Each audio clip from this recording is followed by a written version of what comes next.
Okay. So all this knowledge is actually lost. And that is where the PMI comes in.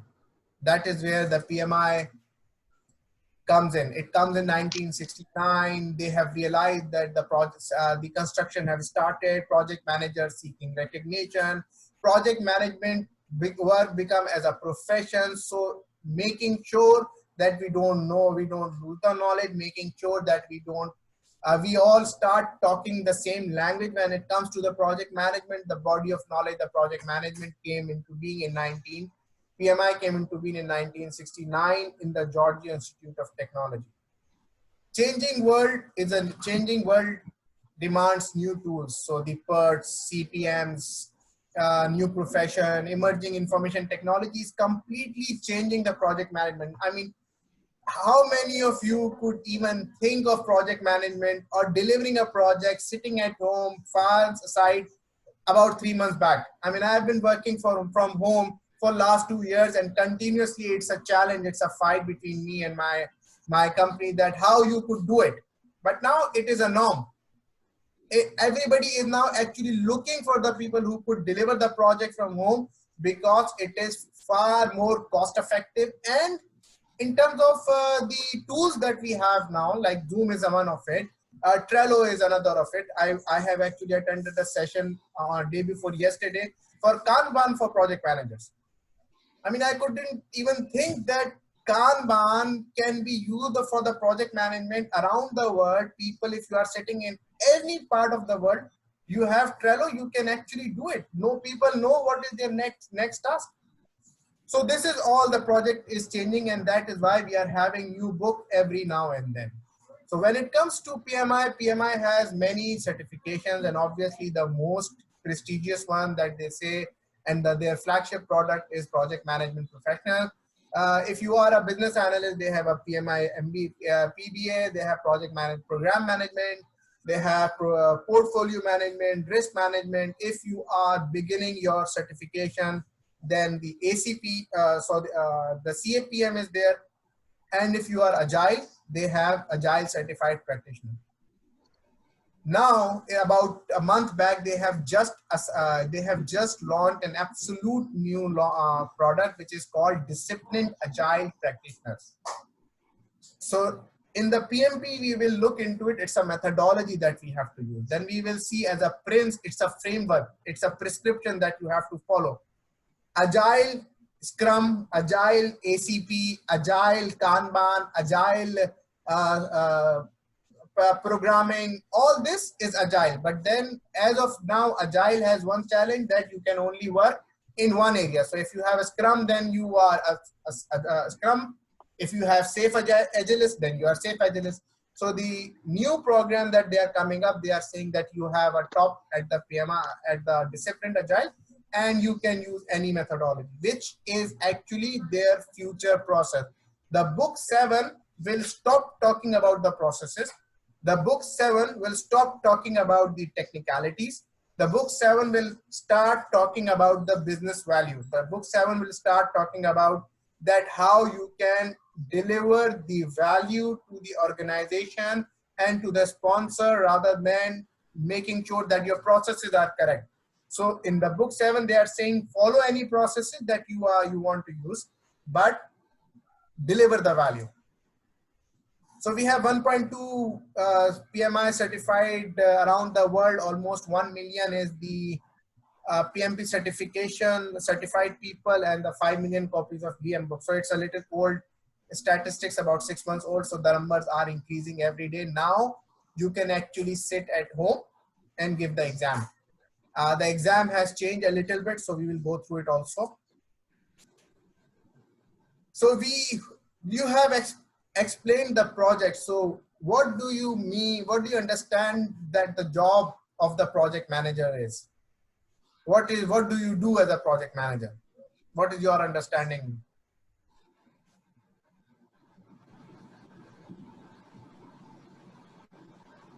Yes. Go ahead, Mansoor. Like a project manager, it's you have to identify the resources, and you have to know that, okay, the timeline you have it for that project, what is the project core, something like that. Adil. I think project manager is the person who's actually sitting in the middle of a lot of stakeholders, and whose job is to actually develop some kind of a synergy between them as per the project scope. So on one side you have your owner organization, your own team, your own management, the client, where you need to gel. So project manager is somewhere in between all of, who needs to satisfy according to the scope, all the stakeholders. Fine. Duane. So one of the things that kind of stood out to me, especially with what the last person was saying, was that it involves managing the goal. It also involves managing, yes, your stakeholders, but part of that is managing the goals as well. Because many times, especially like with my experience, if you have many different groups involved, they may have initially have many disparate things that they may want to achieve. And part of the role that I see the project manager as having is basically getting everyone who's involved, all the personnel, stakeholders, team members, whatever, who are involved, and getting everybody aligned with the goals of the particular project. And throughout the process, maintaining open lines of communication and ensuring that everyone stays aligned to what these goals are.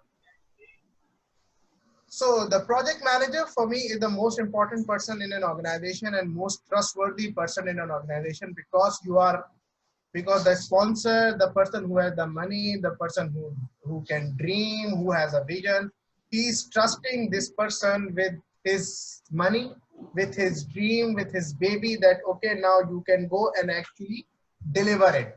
So project managers are the people who are changing the organization. It is impossible that you do a project within an organization and the status quo maintained. It will never happen.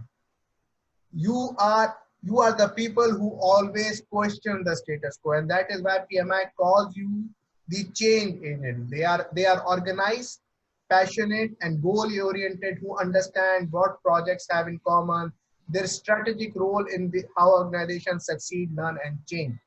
So you are the people who are the change agent, who question the status quo, who brings the change within an organization. It could be the processes, it could be the project, it could be the new services, it could be anything. What is important for you? So you need to have three things. You have to have general skills, you have to have some toolkits, and then you have to have your business skills. All these three, if you have it, it makes a mixture that makes you a good project manager. So toolkit, we will go through almost 136 tools and techniques that PMI has suggested.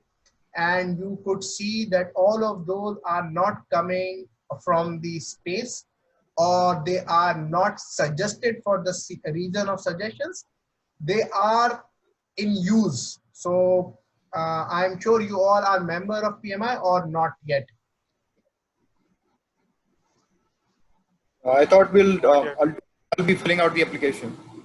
Not yet, yeah. Okay, so filling out of the application is the second step, so you can be a member, so you can actually download your books for yourself.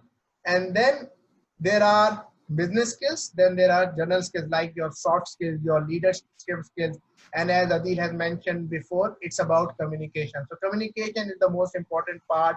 Then most important tool at your disposal that you will be using, influence the stakeholders. And stakeholders are not just, we are talking about the sponsors. Stakeholders is a very big commodity. You need to go beyond the people who are now in front of you, or who are giving you the money, or who are going to be impacted. It's a very long term situation.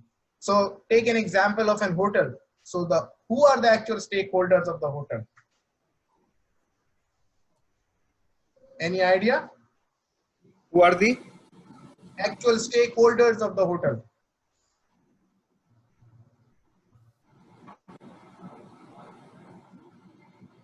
who are going to come and take a rent a room after 25 years.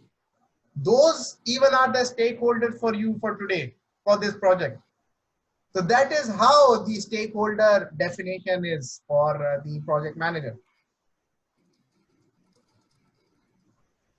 So project management is an application of knowledge, skills, tools, and techniques to project activities. Obviously, the things that we will identify that is required to do so that we can deliver the project to meet the project requirement.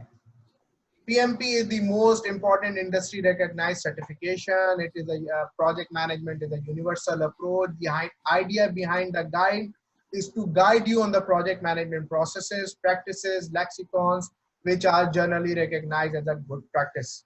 So you will be learned to speak the same language. It is launched in 1984, and now we are in the book number 6, which came into 2017. And we were expecting that it might go till 2021 because all the previous versions were about 4 to 5 years. But you can also see yourself that things are changing rather speedy in the last 4, 5, 10 years than it was used to change in the previous years. So now we are just sitting at the edge of book 7.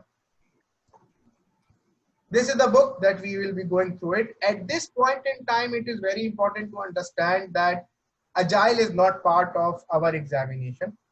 Agile will be part of your examination in 100%, in 50% case from the January 2021. So at this point, our focus will remain as a PM book guide version 6 and not the Agile practice guide. We will touch the Agile as part of all the knowledge areas and as 1 2-hour whole session to give you enough information that can be used for the examination purpose. So PM book is a standard. It's not a methodology. It's not a tool that you can use to manage the project. It provides the best practices with solid understanding of the project management. And most importantly, tailoring is required. You cannot, so it's not a prescription that you are looking at. It is a descriptive structure. So prescription is something that you receive from the doctor and you have to follow in the literal sense. You cannot skip the medicines. And that is what the prescriptive method is. It's a descriptive method. So it has all interrelated activities. It has processes, which are interrelated activities performed to create specific products. So you have some unique processes. You have some pre-specified processes. Project is an project, you can take an example like an implementation of ERP system where you have to make the system works well as need of accounting processes, human resource processes. So this is called process. Processes cannot be changed easily, but definitely you can do an independent project, which is a BPR. You can definitely on a continuous basis improve the process. It's a practice, good practice for most of the project, most of the time. It gives you the techniques, rules, guidelines, how to make the project management more effective, how you can remain successful. So what does it mean by the good practice? It means they tell you how you should define the scope. Now it is again you who will be following it or not following it. So if you are in a pharma industry, your projects will be 10 years, 20 years, and you are now all looking into it that although they might have a solution in their hand, but they are actually not getting into the real life, in mass production. They are still doing the testing. So how you are going to do it, this is what practice is. It details the set of activities which results in success over the period of time. It is defined to improve the efficiencies. Good recognized as a good practice. Standard that should be tailored as a practice. So it is documented by the established authority. It is tested and implemented. It is recognized by all. And it is following the international standard that most of the people are saying that in most of the cases, if you follow this practice, your project will become successful. So generally Generally recognized mean the knowledge and practices described are applicable to most projects most of the time, and there is a consensus about their value and usefulness. Good practice means there is a general agreement that the application of the knowledge, skills, tools, and techniques to the project management processes will definitely enhance the chance of success over many projects in delivering the expected business values. So good practices for the most of the project, most of the time, generally recognized as a good practices, two very important terminologies for the PM book. So it has the 4 sections. Whenever you open the knowledge areas, it has a key concepts. What is the basis of that knowledge area? Trends and emerging practices as of 2016. So we still call it trends and emerging practices, but most of it maybe become normal day-to-day practice and something that that other companies are using on a daily basis. Tailoring consideration. So obviously, if as you are in IT project, who will die? What will happen? But you are in a health project. If you have a small mistake, person will die. So your risk management will be much higher, much deeper than what you are doing in the IT project. Definitely, if you are doing an IT project for a Boeing, it will be completely different. But at the end, it's a project within a very big program or a very big project of creating an aeroplane. So the chances of the risk is there higher. So you decide based on your project that how you need to tailor the requirement that you have. The body of knowledge includes both published and unpublished material. The body of is constantly evolving. So these are the process. There are 3 processes that we have, 3 types of processes. First type of processes which are predefined in the project. Project charter and closed project are example. They have to be done at specific end. You cannot just do it again and again. Then you have processes which are going to perform periodically, acquiring the resources, conduct the procurement, defining the activity. These are cyclic because you find that today you need me because I am your consultant. Tomorrow you need somebody who is a designer. Day after tomorrow you need somebody who is a mason. Day after tomorrow you need somebody who is a QA. So it is a periodic. It is running as and when needed. You cannot say I will run it after 2 months. No. If you want to hire a person today, you will do the acquire resources today. And there are performed continuously throughout the project. Define activities always occur throughout the project life cycle, because whether it is adaptive or the predictive development of code. So ones which are predefined, second which are periodically used on the project, third which are continuously happening. Define activities is even happening when you are standing right now. I can define an activity that after this slide we will go for a break of 5 minutes. So this is the activity, then it is continuously happening. So these are the 3 types of processes that we have in our in the PM book, which has the 49 processes, 5 groups, and 10 knowledge areas.